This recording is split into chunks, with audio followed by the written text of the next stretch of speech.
for the sake of the people of Israel and the families waiting in agony, and for the sake of the innocent people in Gaza who suffered unimaginable devastation because of the war. The Palestinian people have gone through hell. Too many innocent people have died. Too many communities have been destroyed. In this deal, the people of Gaza can finally recover and rebuild. They can look to a future without Hamas in power. You know, the Bible says, blessed are the peacemakers. Many peacemakers helped make this deal happen, including an extraordinary team of American diplomats who have worked nonstop for months to get this done. Secretary Blinken led the effort. Secretary Jake Sullivan, National Security Advisor Jake Sullivan, Bill Burns, John Feiner, Brett McGurk, Amos Hochstein, and the Vice President worked relentlessly as we work to deliver this deal. I'd also note this deal was developed and negotiated under my administration, but its terms will be implemented, for the most part, by the next administration. In these past few days, we've been speaking as one team. This has been a time of real turmoil in the Middle East. But as I prepare to leave office, our friends are strong, our enemies are weak, and there's a genuine opportunities for a new future.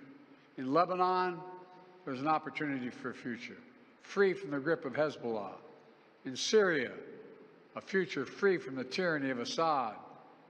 And for the Palestinian people, a credible pathway to a state of their own.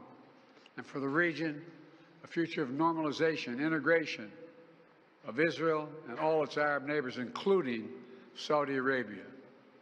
At the G20 in Delhi in September 23, I rallied key countries behind a vision of an economic corridor from India across the Middle East to Europe. That vision can now become a reality.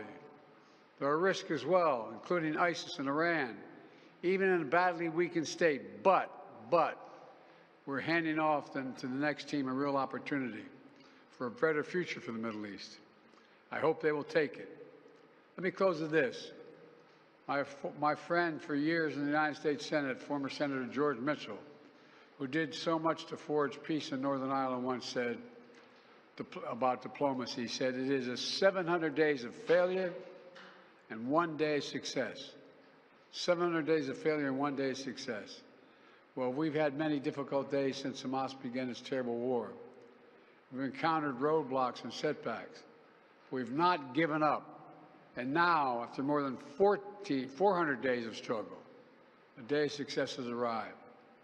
God bless all the hostages and their families. May God protect the troops of all those who work for peace.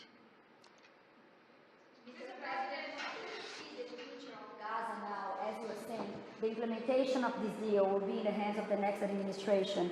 And basically, they will shape the future of Gaza. So how do you see this future? And also, how much credit do you give to the Trump team for this deal? Trump is already taking credit for it. Well, you know, this is the exact framework of the deal I proposed back in May. Exact. And we got the world to endorse it. Secondly, it's America's support for Israel that helped them badly weaken Hamas and its backers and create the conditions for this deal. And thirdly, I knew this deal would have to be implemented by the next team, so I told my team to coordinate closely with the incoming team to make sure we're all speaking with the same voice, because that's what American presidents do. Thank you. In the, how many Americans will be released when the hostages are being released? All the exact detail of how many people are being held, how many bodies will be returned and less, will all be forthcoming. All of it, all of it. Thank you. This deal will hold. I'm confident. Thank you. Folks, credit for this, Mr. President, you or Trump? Is that a joke? Oh, thank you.